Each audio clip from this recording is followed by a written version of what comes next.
जय गुरुदेव, जय गायत्री माता। श्रीमद् भागवत पुराण 10वां अध्याय देवासुर संग्राम। अष्टम स्कंद।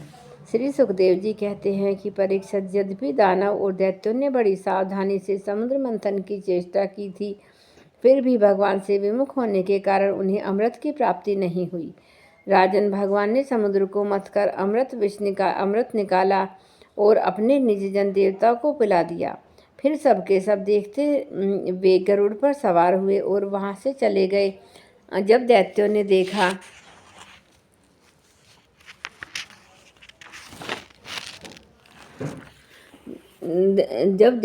देखा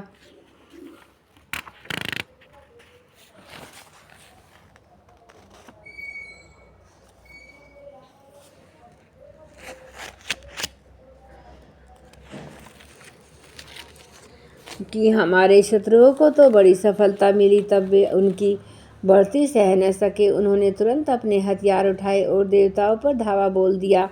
इधर देवताओं ने एक तो अमृत पीकर विशेष शक्ति प्राप्त कर ली थी और दूसरे उन्हें भगवान के चरण कमलों का आश्रय था। बस वे अपने अस्त्र शस्त्रों से सुसज्जित हो दैत्यों से भिड़ गए। परीक्षित, क्षीर सागर के तट पर बड़ा ही रोमांचकारी और अत्यंत भयंकर संग्राम हुआ। देवता और दैत्यों की वह घमासान लड़ाई ही देवासुर संग्राम के नाम से कही जाती है। ये दोनों ही एक दूसरे के प्रबल शत्रु हो रहे थे। दोनों ही क्रोध से भरे हुए थे। एक दूसरे को आमने सामने पाकर तलवार, बाण और अन्य अनेकानेक अस्त्र शस्त्रों से परस्पर चोट पहुंचाने लगे। उस समय लड़ाई में शंख, तुरही, मृदंग, नगारे और डमरू बड़े जोर से बजने लगे। हाथियों की चिंगाड़, घोड़ों की हिनहिनाहट, रथों की घरघराहट और पैदल सेना की चिल्लाहट से बड़ा कोलाहल मच गया। रणभूमि में रथी, पैदल के साथ पैदल, घुड़सवारों के साथ घुड़सवार एवं हाथी वालों के साथ हाथी वाले भिड़ गए। उनमें से कोई वीर ऊंटों पर, हाथियों पर, गधों पर चढ़कर लड़ रहे थे, तो कोई गोर मृग, भालू, बाघ और सिंहों पर, कोई तनिक, गिद्ध, कंक, बगुले, बाज और भैंसे, गैंडे, बैल, नीलगाय, जंगली सांडों पर सवार थे। किसी ने सियारे, चूहे, गिरगिट और खरहाओं पर ही सवारी कर ली थी, तो बहुत से मनुष्य बकरे, किरणासर, मृग, हंस और सुअरों पर चढ़े थे। इस प्रकार जल, स्थल, आकाश में रहने वाले, देखने में भयंकर शरीर वाले बहुत से प्राणियों पर चढ़कर कई दैत्य दोनों सेनापतियों में आगे आगे घुस गए थे। परीक्षित, उस समय रंग बिरंगी पताकाओं, स्फटिक मणि के समान श्वेत निर्बल छत्रों, रत्नों से जड़े हुए दंड वाले बहुमूल्य पंखों, मोर पंखों, चवरों, वायु से उड़ते हुए दुपट्टों, पगड़ियां, कलंगी, कवच, आभूषण, सूर्य की किरणों से अत्यंत दमकते हुए उज्ज्वल शंखों एवं वीरों की पंक्तियों के कारण देवता और असुरों की सेनाएं ऐसी शोभायमान हो रही थी मानो जल जंतुओं से भरे हुए दो महासागर लहरा रहे हों।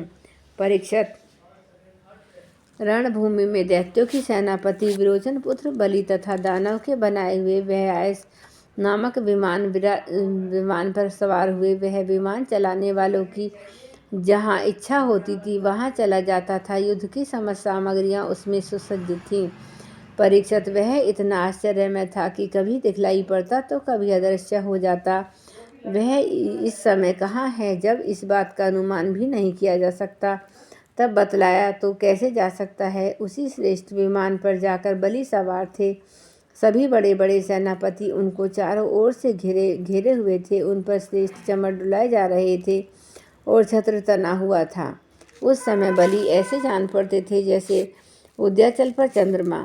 उनके चारों ओर अपने अपने विमानों पर सेना की छोटी छोटी टुकड़ियों के स्वामी नमूची, शंबर, बाण, विपुरचित, आयुम, त्रिमुधा, अकाल नाग, प्रेहित आदि स्थित थे। ये सब के सब समुद्र मंथन में सम्मिलित थे, परंतु इन्हें अमृत का भाग नहीं मिला था, केवल कलेश ही हाथ लगा था। इन सब असुरों ने एक नहीं अनेक बार युद्ध में देवताओं को पराजित किया था, इसलिए वे बड़े उत्साह से सिंहनाद करते हुए अपने घोर स्वर वाले शंख बजाने लगे। इंद्र ने देखा कि हमारे शत्रुओं का मन बढ़ रहा है, वे मदोन्नत हो रहे हैं, तब उन्हें बड़ा क्रोध आया। वे अपने वाहन ऐरावत नामक दिग्गज पर सवार हुए।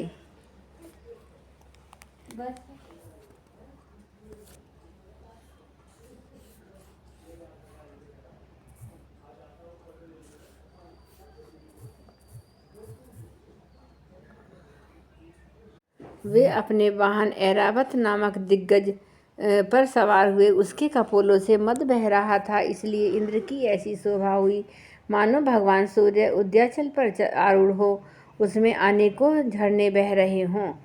इंद्र के चारों ओर अपने अपने वाहन, ध्वजा और आयुधों से युक्त देवगण एवं अपने अपने गणों के साथ वायु, अग्नि, वरुण आदि लोकपाल हो लिए। दोनों सेनाएं आमने सामने खड़ी हो गईं। दो दो की जोड़ियां बनाकर वे लोग लड़ने लगे। कोई आगे बढ़ रहा था तो कोई नाम ले लेकर ललकार रहा था, कोई कोई मर्मभेदी वचनों के द्वारा अपने प्रतिद्वंदी को धिक्कार रहा था। बलि इंद्र से स्वामी कार्तिक, तारकासुर से वरुण, हेती से मित्र, हेती से भिड़ गए। यमराज काल नाभ से, विश्वकर्मा मैं से संभासुर, त्वष्टा से सविता विरोचन से लड़ने लगे। नमूची अपराजित से, अश्वनी कुमार वृषपर्वा से और सूर्यदेव बलि के बाण आदि 100 पुत्रों से युद्ध करने लगे। राहु के साथ चंद्रमा और पुलोमा के साथ वायु का युद्ध हुआ।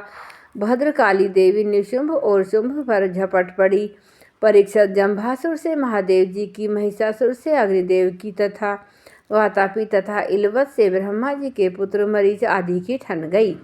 दुर्मुज की कामदेव से, उत्कल की मार्तगणों से, शुक्राचार्य की बृहस्पति से और नरकासुर की शनैश्चर से लड़ाई होने लगी। निवात कवचों के साथ मरु गण, कालयों के साथ वसुगण, पोलोपो के साथ विश्वे देवगण तथा क्रोधवेशों के साथ रुद्रगण का संग्राम होने लगा। इस प्रकार असुर और देवता रणभूमि में द्वंद्व युद्ध और सामूहिक आक्रमण द्वारा एक दूसरे से भिड़कर परस्पर विजय की इच्छा से उत्साहपूर्वक तीखे बाण, तलवार, भालों से प्रहार करने लगे। वे तरह तरह से युद्ध कर रहे थे। भूषुंडी, चक्र, गदा, रिष्टि, त्रिशक्ति, उल्मुख, प्रयास, फरसा, तलवार, भाले, मुद्र, परिधि और बिंदापाल से एक दूसरे का सिर काटने लगे। उस समय अपने सवारों के साथ हाथी, घोड़े, रथ आदि अनेकों प्रकार के वाहन और पैदल सेना छिन्न भिन्न होने लगी। किसी की भुजा, किसी की जंघा, किसी की गर्दन, किसी के पैर कट गए तो किसी किसी की ध्वजा, धनुष, कवच और आभूषण ही टुकड़े टुकड़े हो गए। उनके चरणों की धमक और रथ के पहियों की रगड़ से पृथ्वी खुद गई। उस समय रणभूमि से ऐसी प्रचंड धूल उठी कि उसने दिशा, आकाश और सूर्य को भी ढक दिया, परंतु थोड़ी ही देर में खून की धारा से भूमि अप्लावित हो गई और कहीं धूल का नाम भी न रहा। तदंतर लड़ाई का मैदान कटे हुए सिरों से भर गया। किसी का मुकुट, कुंडल गिर गए तो वे, किसी की आंखों से क्रोध की मुद्रा प्रकट हो रही थी, किसी किसी ने अपने दांतों से होठ दबा रखा था। बहुतों की आभूषण और शस्त्रों से सुसज्जित लंबी लंबी भुजाएं कटकर गिरी हुई थी। बहुतों की मोटी मोटी जांघें कटी हुई पड़ी थीं। इस प्रकार वह रणभूमि बड़ी भीषण दिखाई दे रही थी। तब वहां बहुत से धड़ अपने कट कर गिरे पड़े हुए थे। सिरों के क्षेत्रों से देखकर हाथों में हथियार उठा वीरों की ओर दौड़ने और उछलने लगे।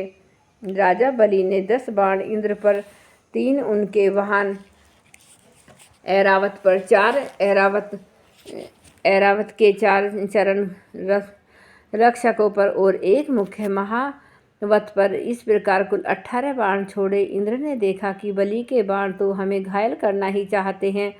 तब उन्होंने बड़ी फुर्ती से उतने ही तीखे भल नामक बाणों से उनको वहां तक पहुंचने के लिए के पहले ही हंसते हंसते काट डाला। इंद्र की यह प्रशंसनीय फुर्ती देखकर राजा बलि और भी चिढ़ गए। उन्होंने एक बहुत बड़ी शक्ति, जो बड़े भारी लूक के समान जल रही थी, उठाई, किंतु अभी वह उनके हाथों में ही थी, छूटने नहीं पाई कि इंद्र ने उसे भी काट डाला। इसके बाद बलि ने एक एक के पीछे एक क्रमशः शूल, प्राप्त, तोमर और शक्ति उठाई, परंतु जो जो शस्त्र हाथ में उठाते इंद्र उनके टुकड़े टुकड़े कर डालते। उसे हर्ष लाघव से इंद्र का ऐश्वर्य और भी चमक उठा। परीक्षित अब इंद्र की फुर्ती से घबराकर पहले तो बलि अंतर्ध्यान हो गए, फिर उन्होंने आसुरी माया की सृष्टि की, परंतु तुरंत ही देवताओं की सेना के ऊपर एक पर्वत प्रकट हुआ। उस पर्वत से देवाग्नि जलते हुए वृक्ष और टांकी जैसी तीखी धार वाले शिखरों के साथ नुकीली शिलाएं गिरने लगीं। इससे देवताओं की सेना चकनाचूर होने लगी। तत्पश्चात बड़े बड़े सांप, दंत, दूषक, बिच्छू और अन्य विषैले जीव उछल उछल कर काटने और डंक मारने लगे। सिंह, बाघ और सुअर देवसेना के बड़े बड़े हाथियों की फाड़ने लगे। परीक्षित हाथों में शूल लिए मारो काटो इस प्रकार चिल्लाती हुई सैकड़ों नंग धड़ंग राक्षसनियाँ और राक्षस भी वहाँ प्रकट हो गए। कुछ ही क्षण बाद आकाश में बादलों की घनघोर घटाएं मंडराने लगी। उनके आपस में टकराने से बड़ी गहरी और कठोर गर्जना होने लगी। बिजलियां चमकने लगीं और आंधी के झकझोरने से बादल अंगारों की वर्षा करने लगे। दैत्यराज बलि ने प्रलय की अग्नि के समान बड़ी भयानक आग की सृष्टि की। वह बात की बात में वायु की सहायता से देवसेना को जलाने लगी। थोड़ी ही देर में ऐसा जान पड़ा कि प्रबल आंधी के थपेड़ों से समुद्र में बड़ी बड़ी लहरें और भयानक भर उठ रहे हैं। वह अपनी मर्यादा छोड़कर चारों ओर से देवसेना को घेरता हुआ उमड़ा आ रहा है। इस प्रकार अब जब उन भयानक असुरों ने बहुत बड़ी माया की सृष्टि और स्वयं अपनी माया के प्रभाव से छिप रहे न दिखने के कारण उन पर प्रहार भी नहीं किया जा सकता, तब देवताओं के सैनिक बहुत दुखी हो गए। परीक्षित, इंद्र आदि देवताओं ने उनकी माया का प्रतिकार करने के लिए बहुत कुछ सोचा विचारा, परंतु कुछ न सूझा। तब उन्होंने विश्व के जीवनदाता भगवान का ध्यान किया और ध्यान करते ही वे वहीं प्रकट हो गए। बड़ी ही सुंदर झांकी थी। गरुड़ के कंधे पर उनके चरण कमल विराजमान थे। नवीन कमल के समान बड़े ही कोमल नेत्र थे। पीताम्बर धारण किए हुए थे। 8 भुजाओं में 8 आयुध, गले में कौस्तुभ वर्ण मणि, मस्तक पर अमूल्य मुकुट, कानों में कुंडल झलमला रहे थे। देवताओं ने अपने नेत्रों से भगवान की इस छवि का दर्शन किया। परम पुरुष परमात्मा के प्रकट होते ही उनके प्रभाव से असुरों की वह कपट भरी माया विलीन हो गई। ठीक वैसे ही जैसे जग जाने पर स्वप्न की वस्तु का पता नहीं चलता, ठीक ही भगवान की स्मृति समस्त विपत्तियों से मुक्त कर देती है। इसके बाद कालनेमी दैत्य ने देखा कि लड़ाई के मैदान में गरुड़ वाहन भगवान आ गए हैं। तब उसने अपने सिंह पर बैठे बड़े वेग से उनके ऊपर एक त्रिशूल चलाया। वह गरुड़ के सिर पर लगने वाला ही था कि खेल खेल में भगवान ने उसे पकड़ लिया और उसी त्रिशूल से उसके चलाने वाले कालनेमी दैत्य तथा उसकी वाहन को मार डाला। माली और सुमाली 2 दैत्य बड़े बलवान थे। भगवान ने युद्ध में अपने चक्र से उनके सिर भी काट डाले और निर्जीव होकर गिर पड़े। तदंतर माल्यवान ने अपनी प्रचंड गदा से गरुड़ पर बड़े वेग के साथ प्रहार किया, परंतु गर्जना करते हुए माल्यवान के प्रहार करते न करते ही भगवान ने चक्र से उसके सिर को धड़ से अलग कर दिया। जय गुरुदेव, जय गायत्री माता।